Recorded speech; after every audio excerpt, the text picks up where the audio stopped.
Sunrider 4 Captain's Return is the newest installment of the Sunrider franchise. The story picks exactly off where Sunrider Liberation Day left off. The Sunrider is destroyed and Captain Shields was defeated. The Crimson Fleet had won, and Captain Shields, now disgraced, no fleet, nothing, has gone into a mining town to, basically enjoy the rest of his days, if you will. But he gets unceremoniously pulled back into action by his former friends, and he sets out once more to fight against the Crimson Fleet. So if you have not played any of the predecessors, you will be very lost when it comes to the story. So I would suggest either you play the predecessors or you read a very good story summary online, because the game does not give you any chance to catch up on what happened in the other parts. There might be some explanations here and there, like where does the character come from now, what did they do before they arrived at that point in the game, but there's really no summary of what happens. The only summary you get is right at the start when the Sunrider goes down in flames. That's the only thing you get, and that's it. Gameplay wise, you are looking at a visual novel combined with a strategy RPG. You have on one hand the visual novel component that tells you the story in like a visual novel does.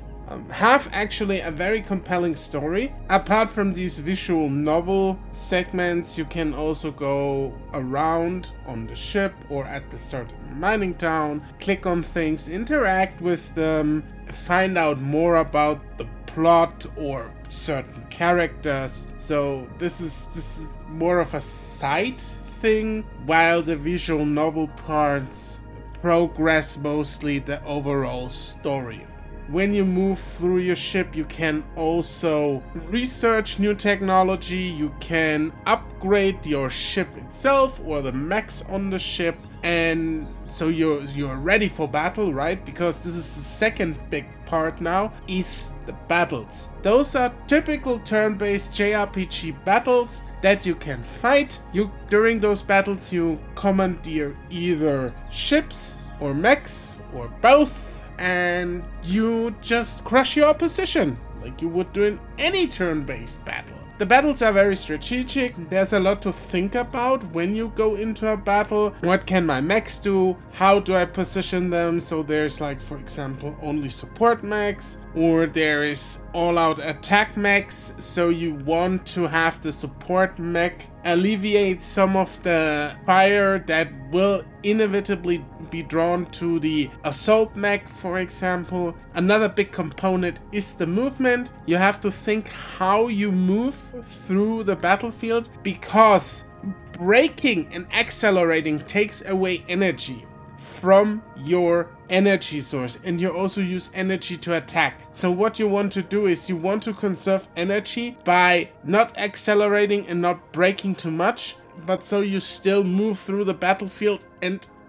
you are a harder target for the enemies. So there is a lot to think about there. Also, different weapons have different attack vectors. So basically the laser is one straight line, so you have to face the enemy. There is rockets that you can just shoot out that need some time to arrive at the enemy, but they will hit him. So heat-seeking missiles, some of them are not heat-seeking, so you can just avoid them by changing your position. It is very in-depth. It is very in-depth gameplay, very interesting gameplay, and I highly recommend, if you're into JRPG or tactical JRPGs, like for example Tactics Ogre or Final Fantasy or maybe Agarest, then check this one out. This is a really good one. I enjoyed my time with it. You can find the game on Steam or on GOG.com.